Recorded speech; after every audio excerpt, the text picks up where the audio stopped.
అరిసెలు చేశానండి. ఇప్పుడు నేనైతే అరిసెలు వత్తను కన్నాల గిన్నెలు వేసేస్తాను ఆడదేవి కిందన గిన్నె నూనె కారిపోయేలాగా అట్లాగా చక్కగా మనం ఏం వత్తక్కర్లేదు. వత్తపోయినా మనకి ఇదిగా అయిపోతాయి చూడండి, అట్లా వస్తాయి. మనం తీసేసి కన్నాల గిన్నెలు వేసేసుకుంటే చక్కగా ఇట్లాగా.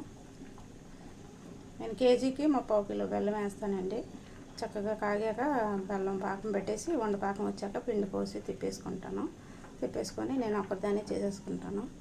చక్కగా ఇట్లాగా వేసి నేను ఇట్లాగా కన్నాల గిన్నెలోకి వాడదేవి వేస్తాను. వాడదేవి అట్లా నూనె అంతా ఉల్లిపోద్ది చక్కగా. ఒక్కొక్కరు ఒక్కొక్క ఇష్టం, నాకు ఇలాగే ఇష్టం. వత్తను అట్లాగ వదిలేస్తాను. బాగానే ఉంటాయి, నూనె ఏం పీల్చుకోవు. కింద వాడిందల్లా నూనె కిందకి వెళ్ళిపోతాయి. ఒకసారి అట్లా కూడా ట్రై చేసి చూడండి.